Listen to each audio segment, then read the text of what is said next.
Seeing none, all those in favor? Any opposed? We recommend. Next is RS 2021-1203, sponsors Gamble, Johnston, Sepulveda, and Allen. Appropriates $150,000 from the American Recovery Plan Act for distribution to Fuse Corps and approves a grant contract to support fellowships as part of Fuse Corps Equitable Recovery Initiative. Been moved and seconded. Councilmember Hurt. Thank you, Madam Chair. I have the same question that Councilmember Vercher brought up moments ago. How were these projects for opera funding prioritized? It's my understanding that these funds were expressly provided for communities that need it the most, and I just want to know how they prioritized the spending. Thank you. Can someone from the administration speak to that? Mr. Bunton? Mr. Mendez, if we can continue to use your mic. Thank you. Thank you, Council Lady Hurt. Fuse Corps is a national advocacy organization that provides executive fellows to cities across the country. We have been working on initiatives in several of these areas: after school programming, economic resilience, and also affordable housing. Fuse Corps had an opportunity to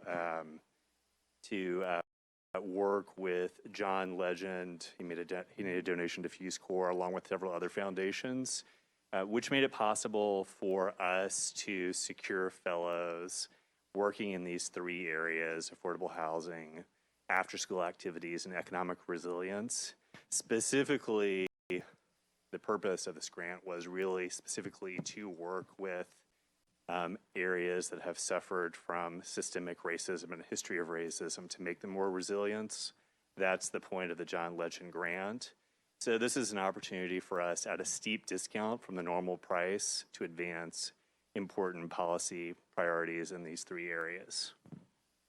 I hope that answers your question. Thank you for that. And also, since Ms. Anna Harutyanan, did I say that right, has waited so long, I want to just give you an opportunity to talk about the after-school piece of the Fuse grant. Thank you, Councilmember Allen. I lead NASA as part of a public library, and NASA is the city's after-school system that have been providing free and high-quality programs for after-school. Council members who have been supporting this work have been interested in expanding after-school to the communities where we don't have the reach. And I think this partnership gives an opportunity to look into an overall demand and supply in the city, run a landscape analysis, and understand like where the demand stands more and where the supply is, because there is no one citywide database where we can know what. There are many providers, but we don't know how scattered they are, and some parts have more programs than others. So just to create more equal access to programming, and also just have a better understanding what the program costs are. The funding levels that we provide right now, they don't seem to cover all the costs, and our partners struggle to raise more funds to supplement. So this fellowship will also help us understand the true cost of the programming, so that before we want to offer expansion of these programs, we also have a better understanding of the context, demand, and the cost and the capacity of the programs. Thank you very much. And I know the other two are providing experts on housing and other things. Yes, ma'am. Councilmember Gamble. Thank you. Thank you, Chair. With this setup, you can't see me over here waving my hand. Thank you for the opportunity to speak. I would like to speak to Councilmember Hurt's question about the process. The COVID-19 Financial Oversight Committee was addressed by the administration about this project, and what struck us as why we felt it needed to be funded was that it provided 3 fellows for 1 year, one for the planning department, one for the mayor's office and Office of Emergency Management, and one for public libraries, as stated a moment ago. But the focus for these funds and for these fellows would be to support equity and how the COVID-19 pandemic relief is allocated, as well as racial justice. And one of the things that we felt was beneficial in the first round of CARES money was that we had a study done by the Equity Alliance to help us with making sure that funds and issues were discussed and funds were allocated equitably. And we wanted something like that for this time as well. So when this came up, this provided an opportunity for us to have that for this American Rescue Plan funding. So to your point, this was brought to us from the administration. Some of the other resolutions that we'll be going through tonight were brought to us from the administration or from the departments, metro departments. We have not begun to scratch the surface for the community need, and we intend to do that out of this $259 million for the second round of pandemic relief. But to your point, we look forward to getting to the community need. We have not yet. We have just been presented with the metro departments and with this, but we do intend to get to that as well. Thank you. Thank you. Councilmember Sepulveda. Thank you, Chair.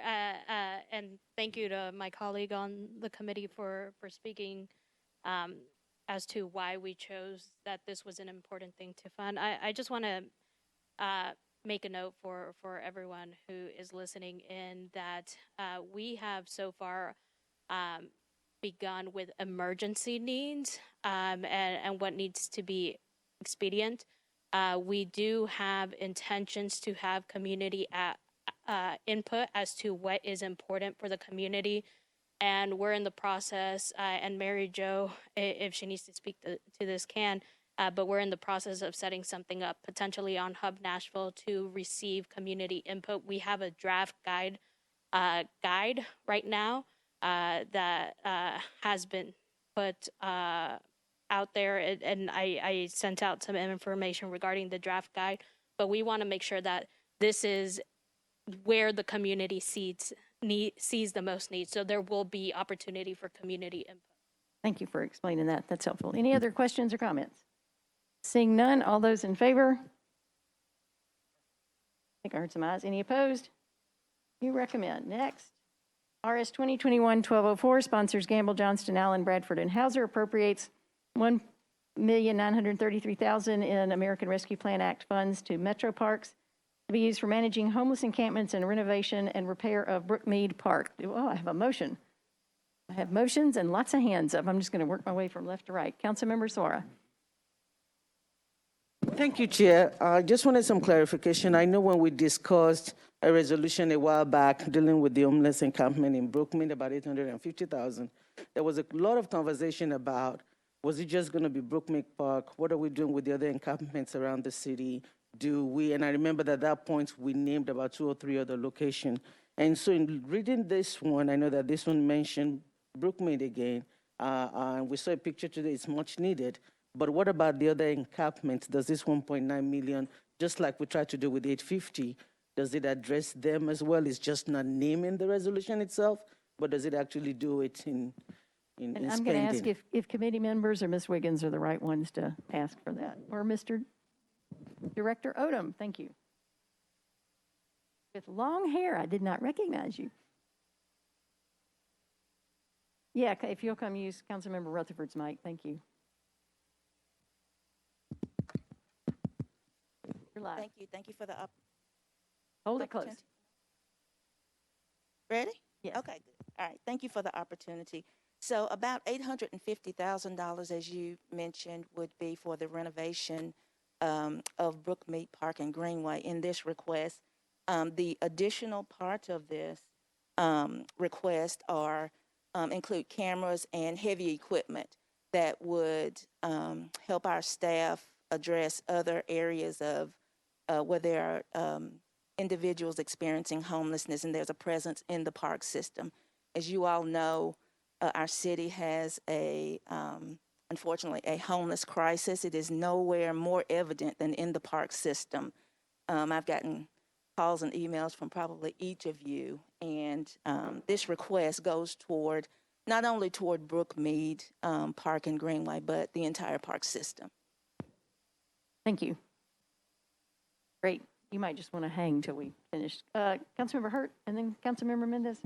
Yes, my question was similar too, because it was specific Brookemeade Park, and I agree that Brookemeade Park does need this, but I also think that Brookemeade Park was neglected, and it was not as much as COVID related, using that, considering that we're using ARPA funds. And I also look at 6, 8, and 9 items, 1204, 1206, 1207, and all of them speak to homelessness.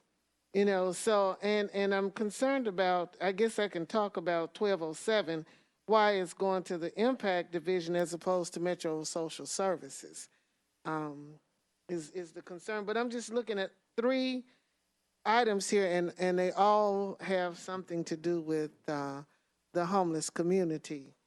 And not to say that we don't need to address it, because I think we most certainly do. But I don't think it's all COVID related in why we need to. Thank you. Councilmember Mendez. Thanks. First, I appreciate the administration attaching an itemized list to the legislation. There's some 30 line items, which is helpful. I do see that about a quarter of the money is for about 125, quote, eye in the sky cameras, and the price tag is about, for most of them, is $3,500 each, and the rest are $5,000 each. So I assume this is different than the Ring camera on my front door. And especially in the context of the license plate reader legislation that we've got going, I am curious to hear a little bit more about what these $3,500 to $5,000, 125 of them eye in the sky cameras do, and whether they're being monitored, whether they record, who monitors them, et cetera. Thank you. Director Odom.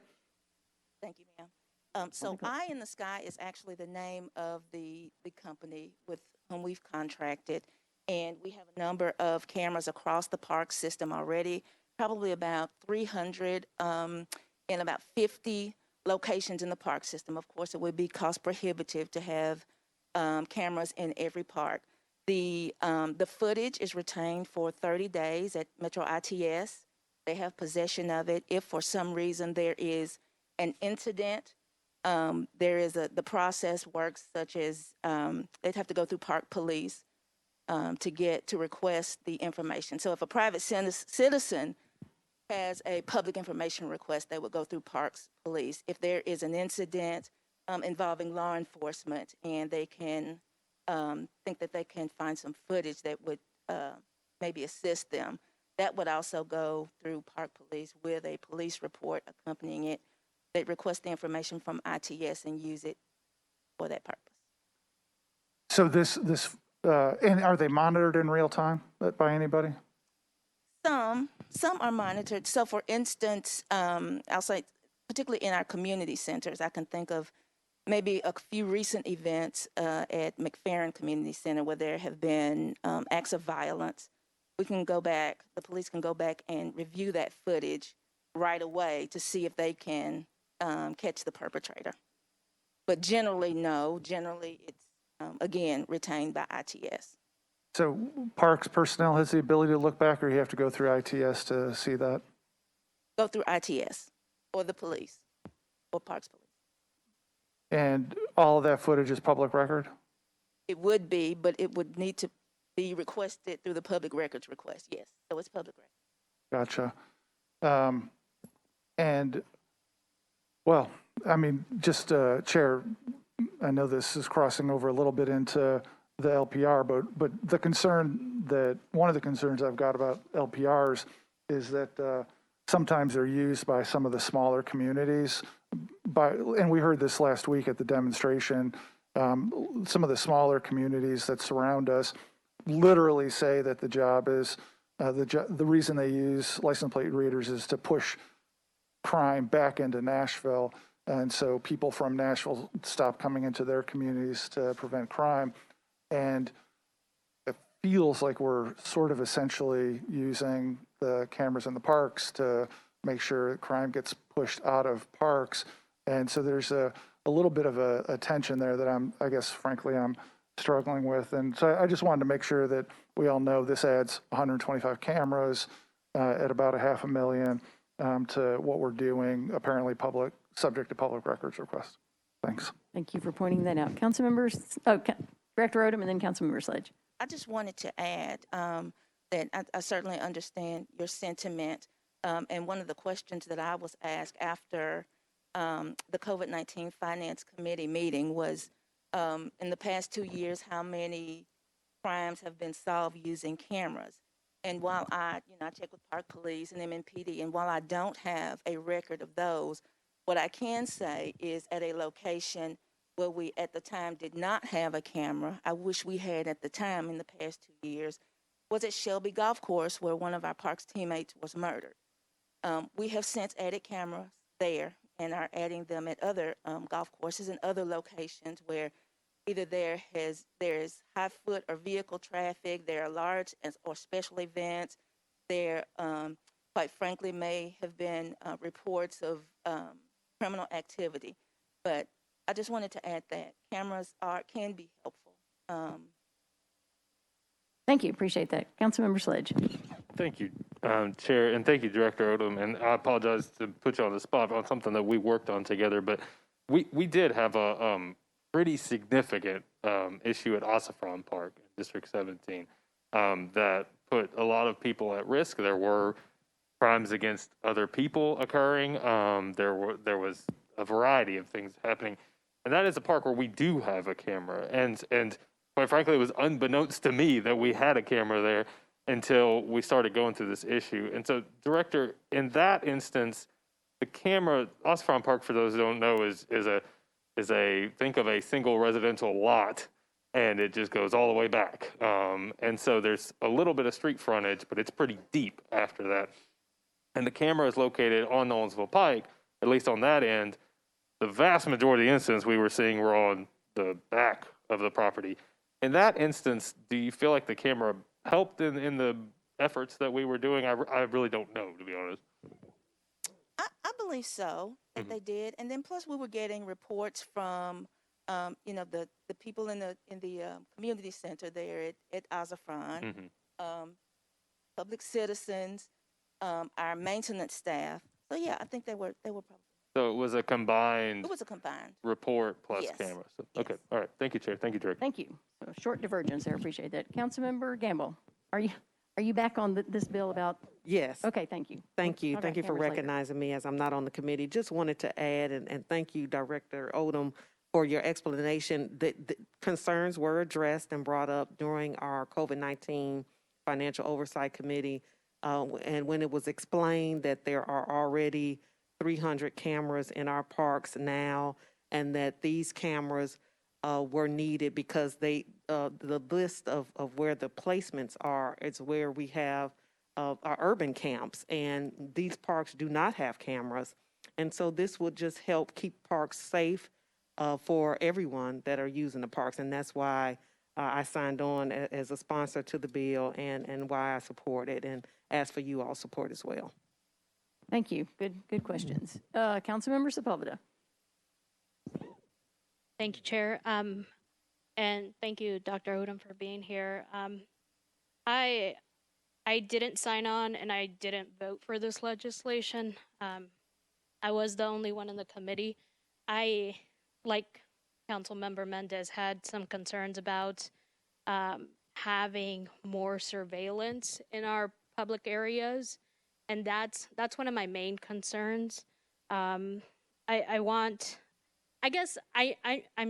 the youngest one here, and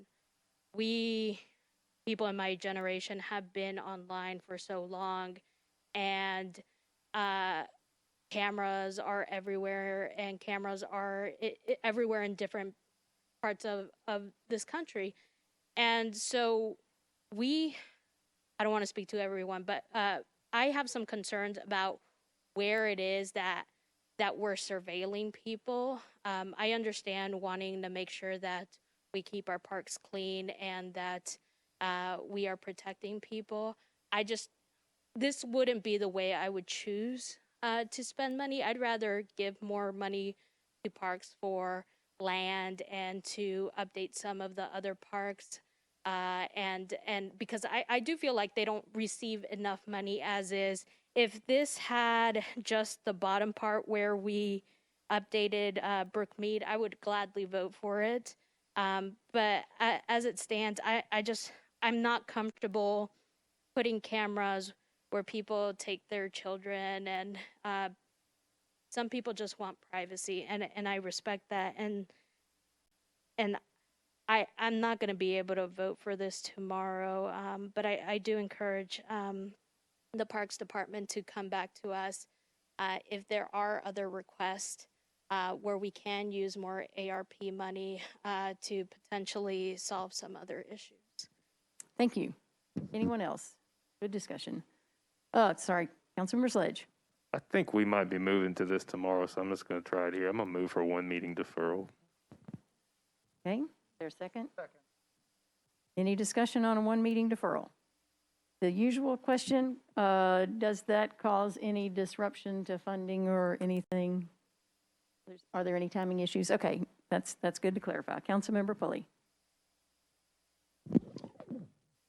That's all I want to do is get the administration's perspective on the deferral and see if there were any issues with timeliness here.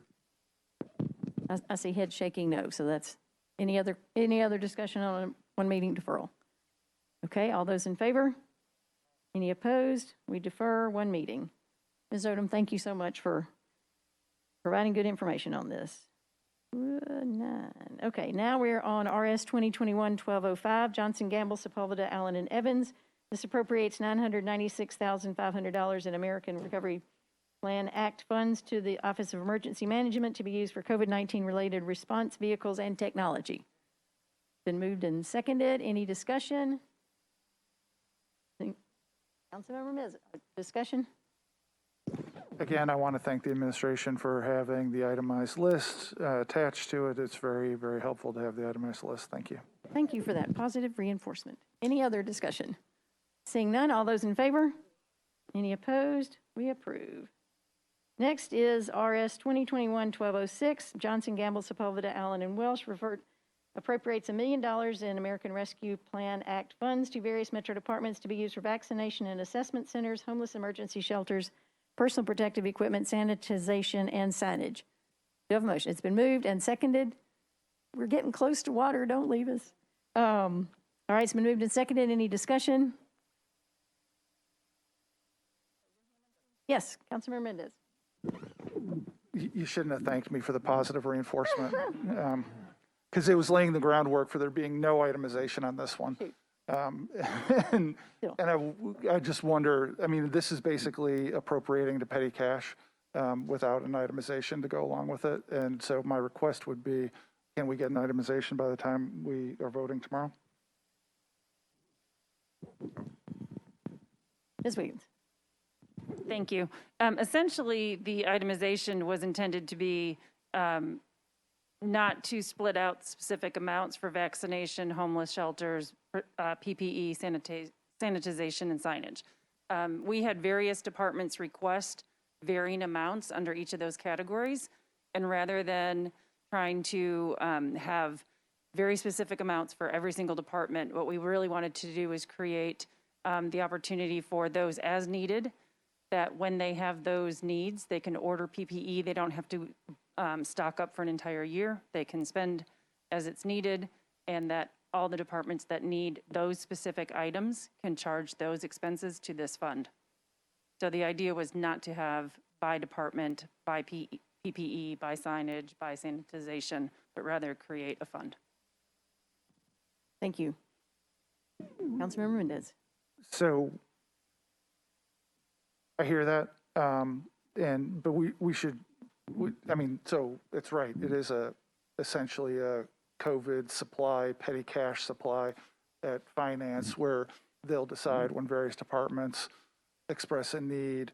And I guess the fact that it's $1 million on the grand scale, I mean, so that's. Can we ask about documentation at the end of that? Will we be able to see where it went? Does that?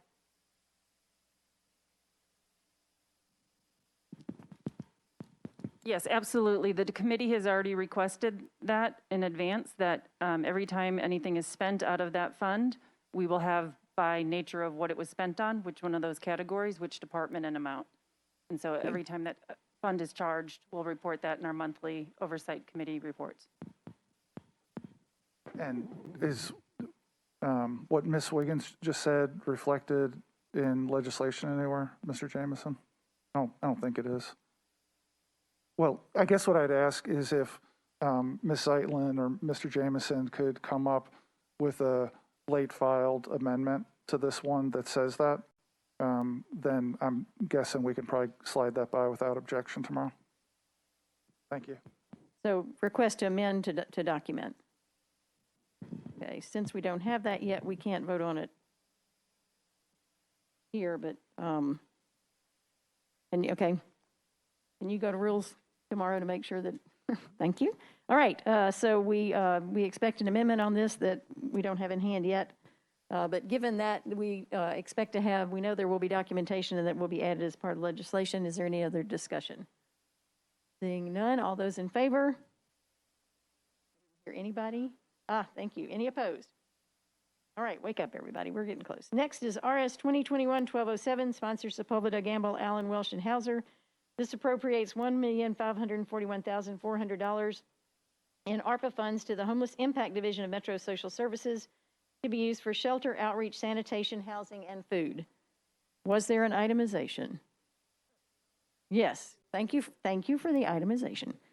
Is there any discussion on this one? Councilmember Suara. Thank you, and I have not seen the itemization, so it could be on me. But one of the conversation, and I don't know if this is, anyone can answer this, one of the conversation that came up in some of the homeless conversation that we had was a suggestion to have a storage space for folks to be able to put their items. And it was strongly suggested that, you know, if people have a place to put their things, they can go for the vaccination, they can go to the shelter at night because they're really worried about their belongings. And so I discussed with the Ms. Renee Pratt with Social Services if this is something that we're going to try and do. So I guess my question is, since this money is going to Social Services, do we know if that's something that we decide to do or not do? Because it seems like a small solution suggested by somebody who used to be homeless that wouldn't take a lot of fun, but can help with us trying to tackle this issue. Is that something that either the committee or Ms. Pratt, I see Ms. Pratt is here, and answer. If you'll come up and use Mr. Rutherford's microphone, Ms. Zeitlin will turn it on.